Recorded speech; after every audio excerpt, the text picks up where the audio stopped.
ஆண்டவருடைய நாமம் மகிமைப்படுவதாக. யாவரையும் பார்ப்பதிலே மிகுந்த சந்தோஷம். ஆற்றல் மிக்கவர், ஆற்றல் மிக்க ஆவியானவர் உங்களுக்குள் இருக்கிறார். நேற்று கேட்டிருப்பீர்கள். இன்று ஜீவ ஆவியானவர் உங்களுக்குள் இருக்கிறார்.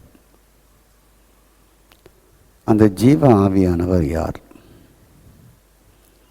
நீங்கள் இன்று புதிதாக கேட்கப்படுகிற ஒரு வார்த்தையாக இருக்கலாம், ஜீவ ஆவியானவர் என்று சொல்லி. பார்ப்போம். 1 கொரிந்தியர் 15:45 வாசிக்கும் பொழுது உயிருள்ள ஜீவ ஆவியானவரை காணலாம். முந்தின மனுஷனாகிய ஆதாம் ஜீவாத்துமாவானான் என்று எழுதியிருக்கிறது. பிந்தின ஆதாம் உயிர்ப்பிக்கிற ஆவியானவர், உயிர் கொடுக்கிற ஆவியானவர், ஜீவிக்கிற ஆவியானவர். பிந்தின ஆதாம் யார்? இயேசு கிறிஸ்து. ஆதியாகமம் 2ஆம் அதிகாரத்தில் ஆரம்பித்த ஆதாம், 1ஆம் அதிகாரத்திலேயே ஆரம்பித்த ஆதாம், அவர் விடப்படவில்லை. கர்த்தருக்கு ஸ்தோத்திரம். இயேசுவோடு ஒரு கனெக்ட் ஆகிறார். அவர் முந்தின ஆதாம், இயேசு பிந்தின ஆதாம். முந்தின ஆதாம் கொடுத்தது என்ன? மரணம். பிந்தின ஆதாம் கொடுக்கிறது என்ன? உயிர்ப்பிக்கிற ஆவியானவராயிருந்து உங்களுக்குள் உங்களை உயிர்ப்பிக்கிறார், வாழ வைக்கிறார். இன்னும் ரோமர் 8ஆம் அதிகாரத்தை எடுத்துக்கொள்ளுங்கள். 9, 10ஆம் வசனத்தில் ஜீவாவியானவரை பற்றி படிக்கலாம். தேவனுடைய ஆவி உங்களில் மாசமாயிருந்தால், குடியிருந்தால், நீங்கள் மாமிசத்துக்கு உட்பட்டவராய் இராமல் ஆவிக்கு உட்பட்டவராக இருப்பீர்கள். கிறிஸ்துவின் ஆவி இல்லாதவன் அவருடையவன் அல்ல. கிறிஸ்து உங்களில் இருந்தால் சரீரமானது பாவத்து நிமித்தம் மரித்ததாயும், ஆவியானது நீதியின் நிமித்தம் ஜீவன் உள்ளதாக, உயிர் உள்ளதாக இருக்கும். கிறிஸ்துவின் ஆவி உங்களுக்குள் இருக்கும் பொழுது உங்கள் ஆவி ஜீவன் உள்ளதாக மாறுகிறது, இருக்கிறது. புரிஞ்சுட்டா? உங்களுக்குள்ள ஒரு ஜீவிக்கிற ஆவியானவர் இருக்கிறார். எப்படி இது ஜீவன் அடைந்தது? ஆவி ஏற்கனவே மனுஷனுக்குள் இருக்கிறது, அது செயல்படாமல் இழந்து விட்டது. இப்பொழுது செயல்பட ஆரம்பித்து இருக்கிறது. ஏற்கனவே பழைய செய்திகளில் சொல்லியிருக்கிறேன். கண் இருக்கிறது, பார்வை செத்து போய்விட்டது. காது இருக்கிறது, கேட்கும் திறன் செத்து விட்டது. வாய், நாவு இருக்கிறது, தொண்டை இருக்கிறது, பேச்சும் திறன் செத்து விட்டது. ஆவி இருந்தது, செத்த நிலையில், செயலற்ற நிலையில் இருந்தது. இப்பொழுது கிறிஸ்துவின் ஆவி இல்லாதவன் அவருடையவன் அல்ல. கிறிஸ்துவின் ஆவி ஒரு மனுஷனுக்குள் உள்ளே நுழையும் பொழுது நடப்பது என்ன? ஸ்தோத்திரம். உங்கள் சரீரம் பாவத்து நிமித்தம் மரித்ததாக மாறுகிறது. அந்த எண்ணம் இல்லாமல் போய்விடுகிறது. எவ்வளோ கேரண்டியாக வசனம் சொல்லுது பார்த்தீங்களா? உங்களுக்கு கொடுக்குற செய்தி சாதாரண செய்தி அல்ல. பரம்பொருளே உங்களுக்குள் ஜீவாவியானவராக இருக்கிறார். அவர் உள்ளே இருந்த அந்த தாட்ஸே இல்லை. மாமிசத்தில் பாவம் செத்ததாக மாறுகிறது. இப்பொழுது என்ன செய்கிறது என்றால், ஆவியானது உள்ளே இருக்கிற கிறிஸ்துவின் ஆவி நிமித்தம், ஸ்தோத்திரம், ஆவியானது நீதி நிமித்தம் என்றால் கிறிஸ்துவின் நீதியின் நிமித்தம் உயிர் உள்ளதாக இருக்கிறது. கிறிஸ்துவை மரித்தோர்ந்து எழுப்பின ஆவியானவர் உங்களில் வாசமாயிருந்தால் சாவுக்கு எதுவான உங்கள் சரீரங்களை உயிர்ப்பிப்பார். 11ஆம் வசனம். 9, 10, 11 மிக முக்கிய வசனம். 1 Corinthians 15:45 மிக முக்கியமான வசனம். மனசில் வச்சுக்கொள்ளுங்க, மறந்துடாதீங்க. இன்னைக்கு பாடத்துடைய சப்ஜெக்டே அதுதான். 1 Corinthians 15:45 உயிர்ப்பிக்கிறவர் ஆதாம், பிந்தின ஆதாம், உயிர்ப்பிக்கிற ஆவியானவர். கிறிஸ்து இப்பொழுது ஆவியானவராக இருக்கிறார். ஸ்தோத்திரம். கர்த்தருடைய ஆவி இல்லாதவன் அவருடையவன் அல்ல. எங்க 8-9 ரோமர். கர்த்தருக்கு ஸ்தோத்திரம். அவர் உள்ளே இருந்து என்ன செய்கிறார்? செயல்படாமல் இருந்த, மரித்த நிலையில் இருந்த, இருந்தும் செத்த நிலையில் இருந்த உங்கள் ஆவியை உள்ளே இருந்து உயிர்ப்பிக்கிறார். வேற என்ன செய்கிறார்? சாவுக்கு எதுவான உங்களுடைய சரீரங்களையும் உயிர்ப்பிக்கிறார். வேற என்ன செய்கிறார்? சரீரம் பாவம் ஆளாமல் இருக்கும்படி உள்ளே ஆளுகை செய்து உங்களுக்கு கிருபையை கொடுக்கிறார். அப்போ உங்களுக்குள்ள ஒரு ஜீவ ஆவியானவர் இருக்கிறார். ஸ்தோத்திரம். எதற்கு? எவ்ரி டே நியூ லைஃப், ஒவ்வொரு நாளும் புது வாழ்க்கை கொடுப்பதற்காக. கர்த்தருக்கு ஸ்தோத்திரம். இது தெரிஞ்சாதானே? புது சிருஷ்டிப்பின் வாழ்க்கைக்கு விவரம் தெரியணும். எப்படி கொடுக்கிறார் என்றால், கிறிஸ்து ஜீவ ஆவியானவராக இருந்து சரீரங்களை உயிர்ப்பித்து, சரீரங்கள் பாவங்கள் ஆளுகை செய்யாமல் அந்த சிந்தையை நீக்கி, கர்த்தருக்கு ஸ்தோத்திரம், உங்களுக்குள் ஜீவிக்கிற ஆவியானவராயிருந்து உங்கள் ஆவியை உயிர்ப்பித்து வாழ வைக்கிறார், புது சிருஷ்டியாக வாழ்வதற்கு. இவ்வளோ உள்ள நடக்குது ப்ராசஸ். எதற்கு சிலவங்களுக்கு பாவத்தில் வெற்றி இல்லை, குடியில் வெற்றி இல்லை, தவறு செய்வதில் ஏன் திருந்த முடியலன்னா, இதை மாதிரி போதிக்கிற போதனை இல்லை என்று தான் நான் சொல்ல வேண்டும். ஸ்தோத்திரம். இங்குதான் எங்கே உங்கள் ஆவிக்குள் ஜீவிக்கிற ஆவியானவர் இருக்கும்போதுதான் கர்த்தரை சேவிப்பது உண்டாகிறது, கர்த்தரை தொழுது கொள்வது உண்டாகிறது, கர்த்தருடைய கூட்டுறவில் ஒன்றாக இருப்பது உண்டாகிறது. இங்கு உள்ளேத்தான் அவருக்கு ஊழியம் செய்வதும் உண்டாகிறது. என்னென்ன உண்டாகிறது? கர்த்தரை சேவிப்பது உள்ள உண்டாகிறது. ஜீவிக்கிற ஆவியானவர் உள்ளே இருந்து உங்கள் ஆவியை ஜீவனுடையதாக மாற்றி கர்த்தரை சேவிக்க வைக்கிறார், அவருடைய கூட்டுறவில் ஒன்றாக இருக்க வைக்கிறார், அவரை தொழுது கொள்ள வைக்கிறார், ஜெபிக்க வைக்கிறார், அவருக்கு ஊழியம் செய்ய வைக்கிறார், நல்ல மனப்பான்மைகளை கொடுக்கிறார், ஒழுக்கம் உள்ளவைகளையும் கற்புள்ளவைகளையும் சிந்திக்கும் ஆற்றலை கொடுக்கிறார். உண்மை உள்ளவைகளோ, ஒழுக்கம் உள்ளவைகளோ, கற்புள்ளவைகள் எவைகளோ இவைகளையே சிந்தித்துக் கொண்டிருங்கள் என்று சொல்கிறார் அல்லவா வேதம். இங்கு உள்ள இருந்தாதான் அது நடைபெறும். இல்லாவிட்டால் சபையில் கை தட்டிட்டே போக வேண்டியதுதான். அப்போ சபை செஞ்ச தீமை என்னன்னா, வெறும் கையை தட்டிட்டு அனுப்பிட்டாங்க. ஸ்தோத்திரம். நான் ஊழியம் செய்த ஊரில் தெசேன் விலையில் ஒரு நல்ல டாக்டர் இருக்கார். ஸ்தோத்திரம். MBBS முடித்து MS MDO முடிச்சிருக்கிறார். நான் 35 வருஷத்துக்கு முன்னால் உள்ள சம்பவத்தை சொல்லுகிறேன். அவரிடத்திலிருந்து ஒரு அம்மா சுகவீனம் என்று குழந்தையை அழைத்து செல்கிறார்கள். அங்கு நம்முடைய சபை மகள் நர்ஸாக பணிபுரிந்தார்கள். ஸ்தோத்திரம். அப்போ இரவு என்ன சாப்பாடு கொடுக்கணும்னு கேட்டால், ரொட்டியை கொடுங்க அப்படின்னு கேட்டாங்க. அந்த கிராமத்து வாசியாகி அந்த தாய் ரொட்டியை எப்படி கொடுக்கணும்னு கேட்டாங்க.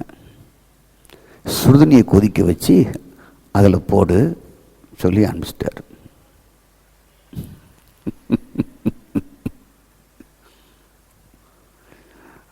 அந்த லூஸ் அம்மாவும் பைத்தியக்கார அம்மாவும் வீட்டில் போய் ரொட்டியை சுடுதண்ணியில் போட்டால் பீஸாக போயிட்டு, மறுநாள் வந்து மருத்துவரே, டாக்டர் ஐயா, நீங்கள் சொன்ன மாதிரி சுடுதண்ணியை கொதிக்க வச்சு ரொட்டியை போட்டேன், ஒன்றுமே காங்கலை அப்படின்னு சொல்லிச்சு. பைத்தியக்காரின்னு திட்டினாராம். சொல்லி கொடுக்கல. அதை பாலில் தொட்டு காஃபியில் தொட்டு கொடு என்று சொல்லி கொடுக்கல. அதனால் விவரம் இல்லை. ஏன் கடவுளுடைய பிள்ளைகள் மாமிசத்தின்படி குணங்களோடு பாவங்களோடு வாழ்கிறார்? போட்டி, பொறாமை, எரிச்சல், ஒருத்தரை தள்ளி ஒருத்தர் மேலே ஏறுவது, குணங்கெட்ட செயல், ஒருவர் நல்லா இருப்பது பிடிக்காத செயல்லாம் ஏங்க இருக்கு? ஜெபம் பண்ணுறாங்க, உபவாசம் பண்ணுறாங்க, கை தட்டுறாங்க, ஆராதிக்கிறாங்க. தாய்மார் கூட்டம், ஆண்கள் கூட்டம், வாலிபர் கூட்டம், எல்லா கூட்டத்துக்கும் போகிறீங்க. What change? ஜீவிக்கிற ஆவியானவர் உங்கள் ஆவியில் ஜீவனாக இருக்கிறாரா? உங்கள் சாவுக்கு ஏதுவான சரத்தை உயிர்ப்பிக்கிறாருங்கிறது தெரியுமா? உங்கள் சரீரங்கள் பாவங்கள் ஆளாமல் இருப்பதற்கு எல்லாம் உள்ளே இருந்து செய்கிறார் தெரியுமா? நீங்கள் பார்க்க விரும்புகிற காரியத்தை விரும்பாதபடி தடுக்கிறார் உள்ளே இருந்து தெரியுமா உங்களுக்கு? கர்த்தருக்கு ஸ்தோத்திரம். அப்புறம் ஜீவிக்கிற ஆவியானவர் உள்ளே இருந்துதான் என்ன செய்கிறார் என்றால், நாம் அவரை சேவிக்க உதவி செய்கிறார், அவரை பின்பற்ற உதவி செய்கிறார். ஸ்தோத்திரம். ரோமர் 1:9 பவுல் சொல்லும் பொழுது, குமாரனுடைய சுவிசேஷத்தினாலே என் ஆவியோடு நான் சேவிக்கிற தேவன் எனக்கு சாட்சியாக உள்ளே இருக்கிறார். எப்படி? குமாரனுடைய சுவிசேஷம். ஸ்தோத்திரம். குமாரனுடைய சுவிசேஷம் என்ன? பிறந்தார், மரித்தார், அடக்கம் பண்ணப்பட்டார், உயிர்த்தெழுந்தார், ஆவியாக உங்களுக்குள் இருக்கிறார். இதான் குமாரனுடைய சுவிசேஷம். அந்த சுவிசேஷத்தினாலே என் ஆவியோடு நான் சேவிக்கிற தேவன் எனக்குள் சாட்சியாக இருக்கிறார். அப்போ சேவிப்பது எங்கே உண்டாகிறது? உங்கள் உயிர்ப்பிக்கப்பட்ட ஆவிக்குள் உண்டாகிறது. மாமிசத்தினால் பிறப்பது மாமிசமாக இருக்கும் என்று இயேசு சொன்னார், யோவான் 3:6. ஸ்தோத்திரம். அப்போ ஆதாம் ஏதேன் தோட்டத்திலிருந்து வெளியேற்றப்பட்ட முதல் முற்கொண்டு இயேசு கல்வாரி சிலுவையில் மரித்து அடக்கம் பண்ணப்பட்டு 50ஆம் நாள் பரிசுத்தாவி ஊற்றப்படுகிற காலம் வரைக்கும் தேவனை சேவிப்பது மாமிசத்தில் இருந்தது, சிலுவை வரை. புரிஞ்சா உங்களுக்கு? ஸ்தோத்திரம். மாமிசத்தில் பலிபீடம் கட்டுவது, மாமிசத்தில் பேராலயம் கட்டுவது, மாமிசத்தில் ஸ்தோத்திரம் உண்டாவதாக பலிகளை செலுத்துவது, மாமிசத்திற்குரிய ஆசரனுடைய தரித்து கொள்வது, தூபமிடுவது, எல்லாம் சாம்பிராணி போடுவது, தூபகலசம் போடுவது, அத்தனையும் கண்ணால் பார்த்து மாமிசத்தினால் செய்வதாக இருந்தது. அதைத்தான் இன்றைக்கும் மக்கள் விரும்புகிறாங்க. ஒரு பாட்டில் தண்ணி செவிச்சு கொடுத்தா தான் அவங்க மாமிசமும் கண்ணும் ரொம்ப திருப்தியாக இருக்கும். ஒரு பாட்டில் எண்ணெயை ஜெபம் பண்ணி கொடுத்தா தான் அவங்க மனசும் மாமிசமும் சந்தோஷமாக இருக்கும். கண்ணாலையும் பார்த்து உடலால் சேவிக்கிறதான் இன்றைக்கி மக்களுக்கு பிடித்த காரியமாக இருக்குது. இந்த சரீரத்தை தான் மாற்றிக்கொள்வது, உடையை மாற்றிக்கொள்வது, அணிகலன்களை மாற்றிக்கொள்வது, ஹேர் ஸ்டைலை மாற்றிக்கொள்வது, உடுத்துவதை மாற்றிக்கொள்வது. ஸ்தோத்திரம். இதில் வைராக்கியம். இந்த சரீரத்தில் இது செத்து போகும். இதை பண்ணான்னா பண்ணாட்டா என்ன, இதில் கல்யாணம் பண்ணான்னா கல்யாணம் பண்ணாட்டா என்ன, இதில் அணிகலனை போட்டால் என்ன போடாட்டல் என்ன, நான் ஒரு கடவுளை பின்பற்றுவதற்கு வித்தியாசமான ஆடை உடுத்தால் என்ன உடுக்காவிட்டால் என்ன. ஸ்தோத்திரம். மாமிசத்தில் உடுத்து சேவிப்பதல்ல, அலங்கரித்து சேவிப்பதல்ல. இதைத்தான் திருச்சபை கற்றுக் கொடுத்தது. மாமிசத்தில் உடுத்தி, மாமிசத்தில் அணிகலங்களை நீக்கி, இதெல்லாம் செய்யக்கூடாது என்பது திருச்சபை கற்றுக் கொடுத்தது. சில சபைகள், எல்லா சபைகளும் இல்லை. கர்த்தருக்கு ஸ்தோத்திரம். அப்போ மாமிசத்தால் செய்வது எல்லாமே மாமிசம்தான். ஸ்தோத்திரம். மாமிசத்தில் ஒரு உடை உடுத்துவது மாமிசம்தான். மாமிசத்தில் நகை அணிவது, அணியாமல் இருப்பது மாமிசம்தான். அது மாமிசம்தான். மாமிசத்தில் நான் ஒன்றை வெறுப்பது, இதை சாப்பிட மாட்டேன் நான் கர்த்தருக்காக என்று சொல்வது, அது மாமிசம்தான். ஸ்தோத்திரம். இன்னைக்கு நான் 3 வேளையும் நான் சாப்பிட மாட்டேன், அது மாமிசம்தான். ஸ்பிரிட், அதை உபவாசம் போடணும். போட முடியுமா? ஆவியில் எவன் கபடில்லாதவனாக இருக்கிறானோ, ஆவியில் கபடம் இல்லாமல் அதை உபவாசம் போட முடியுமா? ஆவியில் இருக்கிற வைராக்கியம் வெறிய அதை காலி பண்ணி நீங்கள் உபவாசம் போட முடியுமா? உள்ளே இருக்கிற ஆவியை பிரைஸ் காட் ஸ்தோத்திரம் சரிபடுத்தணுமே, அதுதானே மிக முக்கியம். அங்கே தானே கனெக்ஷனு, அங்கே தானே கனெக்ஷனு. சில மின் விளக்கை இணைப்புக்கு பயன்படுத்துகிற அந்த ஒயர் சில நேரங்களில் எல்லாமே பார்க்க கரெக்டாக இருக்கும், சரியாக இருக்கும். ஆனால் கரண்டு பாஸ் ஆகாது. என்ன இருக்குன்னா, உள்ள லைன் கட்டாக இருக்கும். அந்த பித்தளை கம்பி, செம்பு கம்பி கட்டாக இருக்கும். அதுதான் முக்கியம். மேலே கவர் பண்ணுவது முக்கியம் அல்ல. உள்ள இருக்கிற செம்பு கம்பி அறுக்கப்படாமல், துண்டாக இல்லாமல் ஒன்றாக இருந்தால்தான் மின்சாரம் செல்லும். மேலே சரியா இருக்கு, உள்ள ஆவி உள்ள உயிரா இருக்கா, ஜீவனாக இருக்கா, அது உயிரா இருந்தாதான் சாவுக்கு எதுவான உங்களுடைய சரீரம் பாவத்துக்கு செத்ததாக இருக்கும். ஸ்தோத்திரம். சாவுக்கு எதுவான அந்த சரீரம் உயிர்ப்பிக்கப்பட்டு கொண்டே இருக்கும். உள்ளே ஜீவ ஆவியானவர் உள்ளே இருந்து செயல்படுகிறார். ஸ்தோத்திரம். அப்போ மாமிசத்தில் சேவிப்பது இருந்தது. நோவா காலத்தில், காயின் காலத்தில் எப்படி இருந்தது? மாமிசத்தில் சேவிப்பது இருந்தது. சரி. நோவா காலத்தில் என் ஆவி மனுஷனோடு போராடுவதில்லை, அவன் மாம்சம்தானே என்றார். மாமிசத்தினால் மனிதர்கள் தங்கள் வலிகளை கெடுத்து கொண்டது மட்டுமில்லாமல் இன்று வரைக்கும் அப்படியே இருக்குது. ஆதியாகமம் 6:3-6:12 வாசிக்கும்பொழுது அவர்கள் எல்லாருமே மாம்சம்தானே, தங்களுடைய மாமிசத்தினாலே தங்கள் வலிகளை கெடுத்து கொண்டார்கள் என்று சொல்லுகிற வேதம். ஸ்தோத்திரம். இப்போ நோவா காலத்தில் பலிபீடத்தை கட்டி அவர் தொழுது கொண்டார். பேழைக்கு பின் காட்சியில், பின் நிகழ்வுகளில். ஆபிரகாம் காலங்களில் மாமிசத்தில் விருத்த சேதனம் செய்தார்கள், அடையாளம் செய்தார்கள். மாமிசத்தின்படி உடன்படிக்கை கொடுத்தார். ஸ்தோத்திரம். மாமிசத்தின்படி அவர்கள் பலிபீடங்களை கட்டி தொழுது கொண்டார்கள். மாமிச அடையாளம் ஏன் கொடுக்கப்பட்டது? ஸ்தோத்திரம். மாமிசத்தின் அடையாளம் ஏன் கொடுக்கப்பட்டது?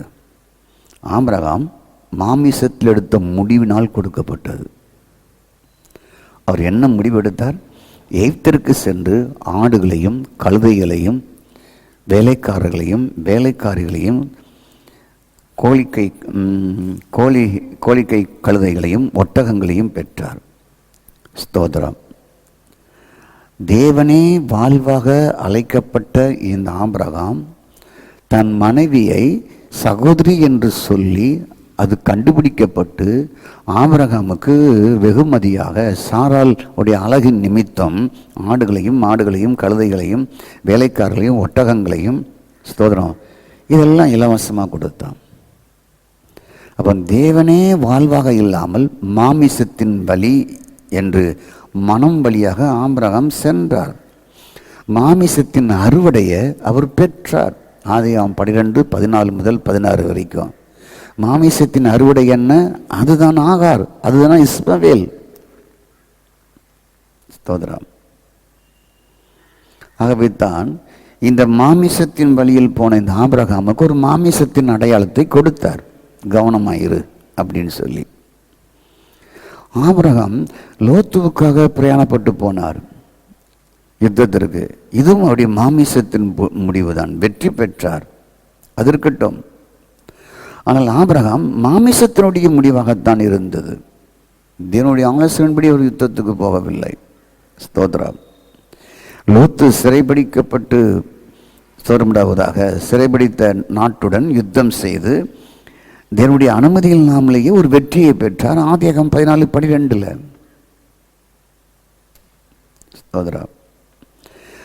ஆதாமும் சாராலும் கூட்டுடன் ஆகாரை மறுமனையாட்டியாக சேர்த்து இஸ்மவேலை பெற்றெடுத்தார். இது மாமிசத்தின் முடிவு. ஆதியாகமம் 16:2. ஸ்தோத்திரம். அப்போ தேவன் அழைத்தார், பேசுகிற தேவன் தானே. இந்த ஆபிரகாம் ஐயா அவர்கள் தேவனோடு பேசியிருக்கலாமே, பேசவில்லையே. ஆகாரை செலக்ட் பண்ணுவதற்கு, கர்த்தருக்கு ஸ்தோத்திரம், லோத்துக்கு யுத்தம் செய்ய போவதற்கு, பஞ்சத்திலே எகிப்திற்கு போனதற்கு, எகிப்தின் ராஜா கொடுத்த பார்வன் கொடுத்த வெகுமதியை வாங்குவதற்கு, வாங்கலாமா வாங்கக்கூடாது என்று மாமிசத்தில் முடிவெடுக்காமல், ஸ்தோத்திரம், மாமிச மனமும் விரும்பியதை செய்யாமல் ஒரு ஆலோசனை கேட்டிருக்கலாமே, கேட்கவில்லை. ஆபிரகாம் கோராரிலே குடியிருந்து தனது ஸ்தோத்திரமுண்டாவதாக இன்னும் மனைவிகளை சேர்த்து கொண்டார். ஸ்தோத்திரம். கேத்ராள் என்ற ஒரு மனைவியை சேர்த்து கொண்டார். ஸ்தோத்திரம். கேராரில் குடியிருக்கும் பொழுது தன் சகோதரியை மீண்டும் பிரைஸ் காட் சகோதரி என்று சொன்னார். இது மாமிசத்தின் முடிவு தானே. அதற்கு பின்புதான் அவர் கேத்ராள் என்ற ஒரு பெண்ணை விவாகம் செய்கிறாள். இதுவும் மாமிசத்தின் முடிவு தானே. ஸ்தோத்திரம். கேத்ராள் விவாகம் 25ஆம் அதிகாரத்தில் வாசிக்கிறோம். ஸ்தோத்திரம். அபிமெலேக், சாராள், ஆபிரகாம் ஆதியாகமம் 20:1-2 வரைக்கும் வாசிக்கிறோம். அங்கேயும் போய் சகோதரி என்று சொன்னார் அபிமெலேக் இடத்துல. ஸ்தோத்திரம். ஆபிரகாம் முதிர்ச்சி அடைந்த நபரா? ஆம். முதிர்ச்சி நபராக இல்லையா? இல்லை. ஆம், இல்லை. ஏன் அப்படி சொல்றேன்? முதிர்ச்சி அடைந்த நபராக இருந்தால் மாமிசத்தின் முடிவு எடுத்திருக்க மாட்டார். ஆதியாகமம் 12ஆம் அதிகாரத்தில் எகிப்திற்கு போயிருக்க மாட்டார். கொடுத்த கிஃப்டை வாங்கியிருக்க மாட்டார். லோத்துக்காக யுத்தம் செய்ய போயிருக்க மாட்டார். ஸ்தோத்திரம். கர்த்தருக்கு ஸ்தோத்திரம். ஆகாரை விவாகம் செய்து பிள்ளையை பெற்றிருக்க மாட்டார். அதுக்கப்புறம் அபிமெலேக்கில் போய் தன் ஒய்ஃபை சாராளை தன் சகோதரி என்று சொல்லியிருக்க மாட்டார். அப்புறம் கேத்ராளை விவாகம் செய்து இன்னும் சில பிள்ளைகளை பெற்றிருக்க மாட்டார். அப்போ ஆபிரகாம் விசுவாசத்தின் தந்தை, எல்லாரும் பாராட்டுவோம். ஆனால் ஆவிக்குரிய முதிர்ச்சி உள்ளவரா என்று கேட்டால் நீங்கள் தான் அதை சிந்திக்கணும். உங்க பொறுப்பில் விடுறேன். ஏன்னா ஆவிக்குரிய முதிர்ச்சி இருந்திருந்தா அவர் எகிப்தில் போய் தன் மனைவி சகோதரி என்று சொல்லி அங்கே கொடுத்த கிஃப்டெல்லாம் வாங்கிட்டு வந்திருக்க மாட்டார். அங்கேருந்து வந்த அம்மா தான் ஆகாரம்மா. ஸ்தோத்திரம். அதுக்கப்புறம் யுத்தத்திற்கு போயிருக்க மாட்டார் லோத்துவுக்காக. அதுக்கப்புறம் ஆகார திருமணம் அடித்து பிள்ளை பெற்றிருக்க மாட்டார். அதுக்கப்புறமும் அபிமெலேக்கிடத்தில் போய் தன் சகோதரின்னு சொல்லியிருக்க மாட்டார். அதுக்கப்புறம் கேத்ராளை விவாகம் பண்ணியிருக்க மாட்டார். இது ஆவிக்குரிய முதிர்ச்சியா? கர்த்தருக்கு ஸ்தோத்திரம். ஆனால் ஆவிக்குரிய முதிர்ச்சி இல்லாதவர் என்று நான் சொல்வதற்கு எனக்கு கஷ்டமாக இருக்கிறது. ஏனென்றால் அவர் விசுவாசத்தின் தந்தையாகவும் இருக்கிறார். இந்த ப்ளஸ் மைனஸ் எல்லாருக்குள்ளும் இருக்கும், அதுதான். ஆனால் புதிய ஏற்பாட்டில் ப்ளஸ் மைனஸ்லாம் இருக்குங்கிறது கிடையாது. ஜீவிக்கிற ஆவியானவர் உங்களுக்குள் இருந்து எல்லாம் ப்ளஸ்ஸாக பண்ணுறாரு.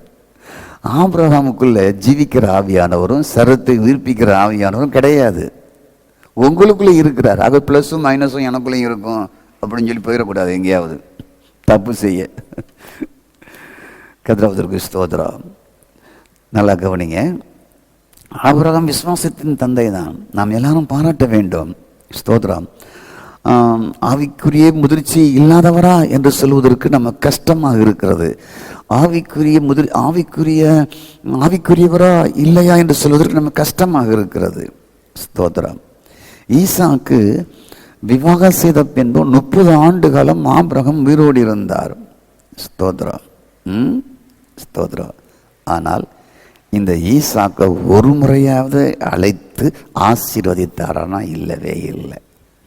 ஆனால் ஈசாக்கு ஆசீர்வதித்தார், யாக்கோபு ஆசீர்வதித்தார், மோசே ஆசீர்வதித்தார், 12 கோத்திரத்தாரையும்.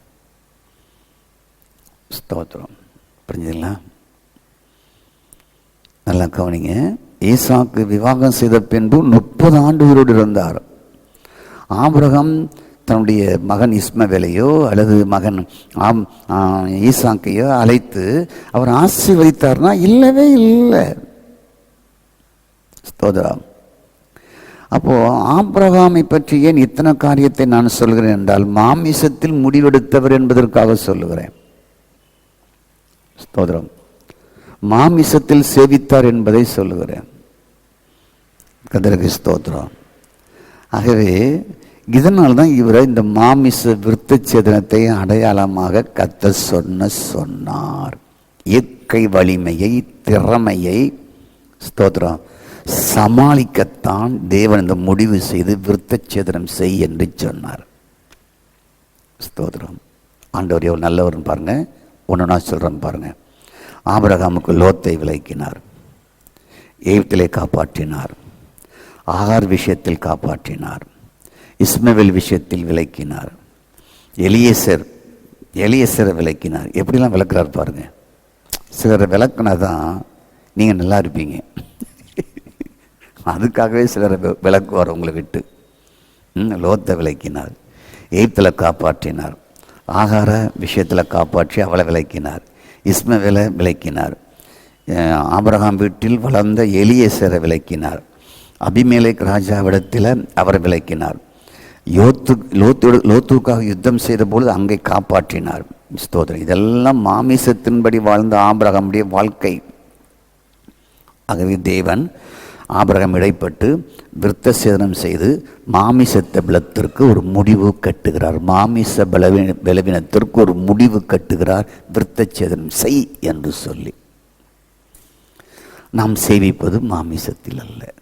புரிஞ்சுக்கொள்ளுங்க. மாமிசத்தில் தியாகம் பண்ணுவதல்ல, ஆவியில். ஆவியிலன்னு சொல்லுங்க. ஆவியில், மாமிசத்தில் இல்லை. மாமிசத்தில் எல்லா தவறுகளை செய்துவிட்டு மாமிசத்தில் கடவுளை தேடுவதும் அவரை தரிசிப்பதும் அல்லவே அல்ல. கர்த்தருக்கு ஸ்தோத்திரம். மாமிசம் பலவீனமானது. மாமிசம் பாவம் செய்யக்கூடியது. மாமிசம் தவறான முடிவெடுக்கக்கூடியது. மாமிசம் தவறான தெரிந்து கொள்ளுதலை செய்யக்கூடியது. ஸ்தோத்திரம். இப்படிப்பட்டவைகளாக இருப்பதனால், மாமிசம் ஒன்றுக்கும் உதவாதாக இருப்பதனால், பலவீனமாக இருப்பதனாலே தேவனை சேவிப்பது மாமிசத்தில் அல்ல. மாமிசம் மாமிசத்தையே உற்பத்தி செய்யும். அதான் இயேசு சொன்னார், மாமிசம் மாமிசத்தையே உண்டாக்கும், ஆவியின் பிறப்பு ஆவியை உண்டாக்கும் என்று சொன்னார் நிக்கோதேமிடத்தில். புரிஞ்சுக்கொள்ளுங்க. கர்த்தருக்கு ஸ்தோத்திரம். மாமிசம் சாத்தான் மூலமாக மனதின் வழியாக இந்த சரீரம் பாவ சரீரமாக, ஊழல் சரீரமாக மாறியது. மனம் சாத்தானால் தீட்டுள்ளதாக, திருக்குள்ளதாக, கேடானதாக, மார்க்கு 7:20 எரேமியா 17:19 திருக்குள்ளதாக மாறியது.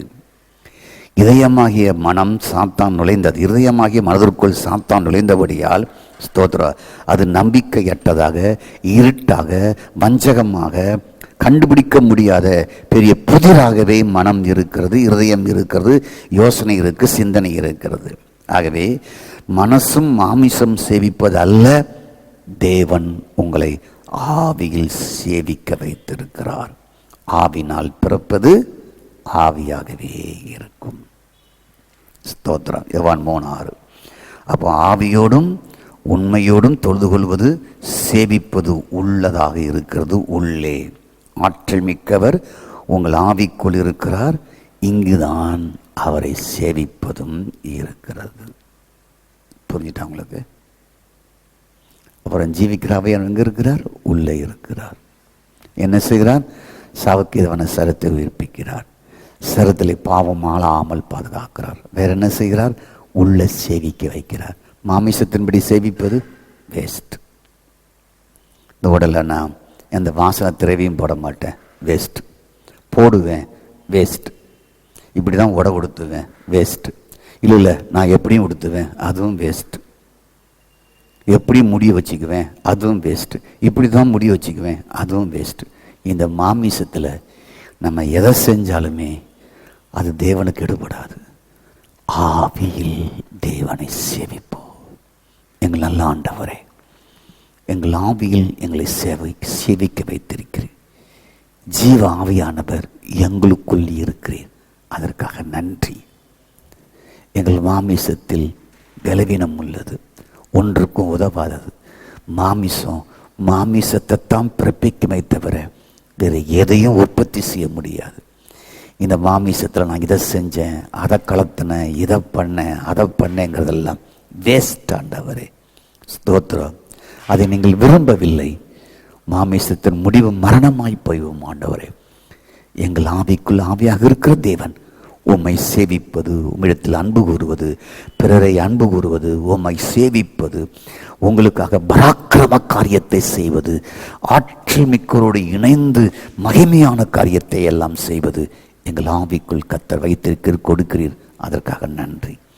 இயேசுவின் நாமத்தில் பிதாவே, ஆமென். இது வானத்தின் வாசல், என் இயேசையா, ஆசீர்வாதத்தின் வாசல். ஏல்பெத்தே, இது வானத்தின் வாசல், என் இயேசையா, ஆசீர்வாதத்தின் வாசல். தலை சாய்க்கும் கல் நீரையா, மூளை கல் நீ